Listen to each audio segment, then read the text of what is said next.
अब कंस के पास तो बस एक ही ताक है कि कृष्ण को कैसे मारा जाए। सुखदेव जी कहते हैं, राजन, नारद जी कंस के पास में आए तो नारद जी जैसे ही गए तो कंस ने प्रणाम किया। आइए नारद जी। बोले आपको इतना समय हो गया, कृष्ण धीरे धीरे बड़ा हो रहा है, आप उसे कब मारोगे? बोले क्या बताऊं महाराज, मैं चुन चुन के राक्षस भेजता हूं लेकिन सब मर के ही आ जाते हैं। प्यार से बोलो राधे राधे। नारद जी कहते हैं मैं कुछ सुनना नहीं चाहता, मैं परसों आपकी विजय देखना चाहता हूं। आपके पास एक धनुष है ना, उसका यज्ञ का मेला करो, और जैसे ही उस मेले में कृष्ण और बलराम को आमंत्रण करना, और वो जैसे ही आएंगे तो धोखे से मरवा देना। बोले महाराज ये बात ठीक है। नारद जी इतना कहकर के चले गए। आज शाम को मेरे कृष्ण और बलराम गऊ चरा करके लौट रहे थे, और जैसे ही नारद जी को देखा, आइए नारद जी पधारिए। बोले भगवान मैं कुछ कहना चाहता हूं, कहो। आप ये बताओ आप कंस को कब मारोगे? भगवान कहते हैं मैं कौन होता हूं मारने वाला, और मैं कौन होता हूं बचाने वाला। जीव मरता भी अपने कर्म से है, और जीव जीता भी अपने कर्म से है। नारद जी कहते हैं मैं कुछ नहीं जानता भगवान, मैं परसों कंस को मरा हुआ देखना चाहता हूं। सही भगवान हंस गए। बोले वहां क्या कह करके आए हो? डेट दोनों को परसों की दे दी। नारद जी कहते हैं आप तो जानते हैं भगवान मेरी आदत को। प्रणाम करके नारद जी वहां से चले गए।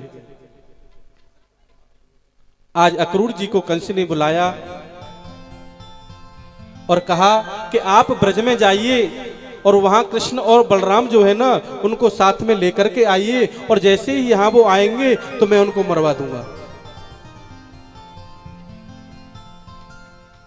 अक्रूर जी ने कंस को समझाया कि भाई तू ऐसा क्यों करना चाहता है? तो कंस ने डांट करके कहा आप जाते हो कि नहीं जाते हो बस इतना बता दो, आप ब्रज में जाइए। कि गच्छः नंद ब्रजम तत्र सुतावानकदुन्धिवे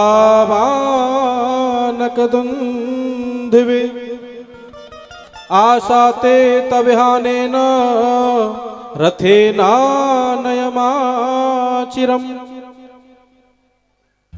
मैं आपसे जो कुछ कह रहा हूं बस आप उतना करो, ज्यादा सवाल जवाब मेरे से करने की कोई आवश्यकता नहीं है। मैं क्या करूंगा और मुझे क्या करना है ये मैं जानता हूं। अक्रूर जी कहते हैं यदि मैं इससे मना करूंगा तो ये मुझे मार देगा, लेकिन आज मैं ब्रज में जाऊंगा तो कम से कम अपने गोपाल का दर्शन तो करूंगा। प्यारे, आज अक्रूर जी रथ पर सवार होकर के कृष्ण मिलन की कामना को लेकर के आज ब्रज की ओर जा रहे हैं।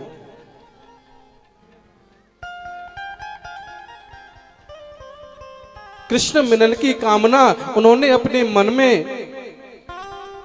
यही सोचा कि आज मैं ब्रज में जा रहा हूं और आज मैं अपने कन्हैया को सामने से उसके मैं दर्शन तो करूंगा।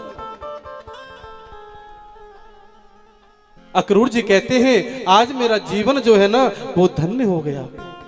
चल दिए ब्रज में।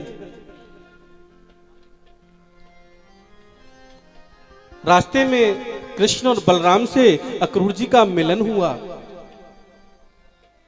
कृष्ण और बलराम ने अक्रूर जी के चरणों में प्रणाम किया। बोले काका जी हम आपके चरणों में प्रणाम करते हैं। कन्हैया कहते हैं काका जी हमें पता है आप यहां पर क्यों आए हो।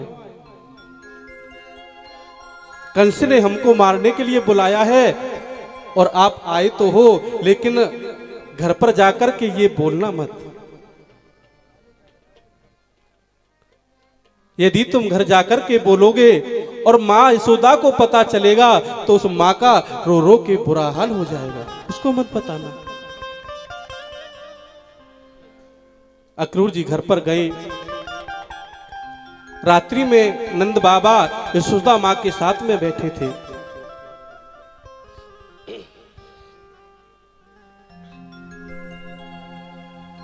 तो नंद जी ने अक्रूर जी से पूछा कि अक्रूर जी आप किस लिए आए हो?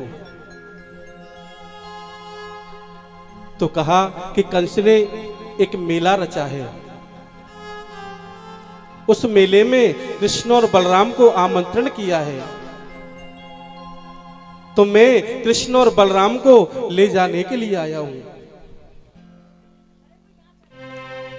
जैसे ही मां यशोदा ने सुना कि अक्रूर जी कृष्ण और बलराम को लेने के लिए आए हैं, तुरंत वहां से उठ करके गई और एक खम्भे से सर लगा करके रोने लगी।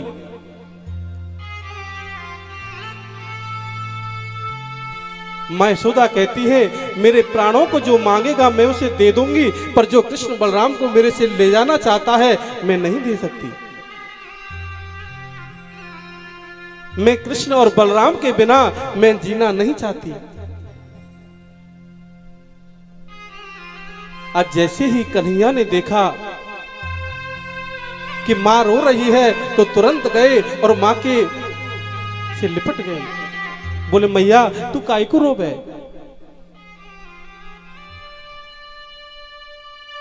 मां यशोदा कहती है लाला मैं तेरे बिना नहीं रह सकती, जीवन में मेरे तेरे बिना रहना सीखा नहीं है। तो कन्हैया मचल गए थोड़ा सा कि मैया अब हम बड़े हो गए हैं, तू तो हमको कहीं जाने ही नहीं देती हो। नंद बाबा ने कहा देवी मैं इनके साथ में जाऊंगा, आप चिंता मत करो, और कृष्ण और बलराम को थोड़ा घुमा करके मैं वापस ले आऊंगा। लेकिन मां यशोदा को शांति नहीं मिली। आज रात्रि में मां यशोदा को नींद नहीं आ रही है, बस मां यशोदा के नेत्रों से अश्रु जो है ना वो बंद नहीं हो रहे हैं।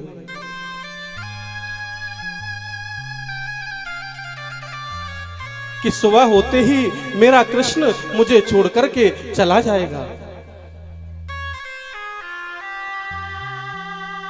जैसे ही गोपियों को पता चला कि कृष्ण कल हमको छोड़ करके जाने वाले हैं, तो नदरानी के महल के बाहर रात्रि में ही आकर के सभी ब्रजवासी खड़े हो गए। सभी ब्रजवासियों के नेत्रों से अश्रु बहने लगे।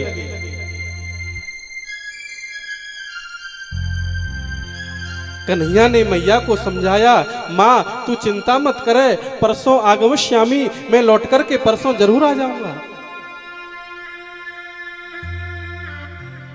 जैसे ही सुबह मेरे गोविंद जाने लगे तो जैसे ही दरवाजे को खोला तो लाखों ब्रजवासी लाखों गोपियां दरवाजे के बाहर खड़े हैं और उनकी नेत्रों से अश्रु आ रहे हैं, रो रहे हैं।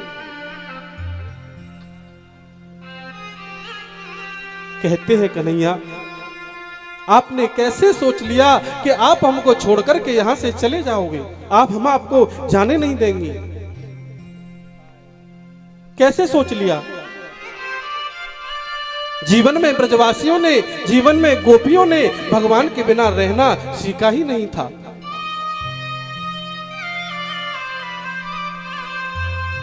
जैसे ही मेरे गोविंद रथ में विराजमान हुए तो गोपियां रथ के आगे लेट गई, ब्रजवासी रथ के आगे लेट गई।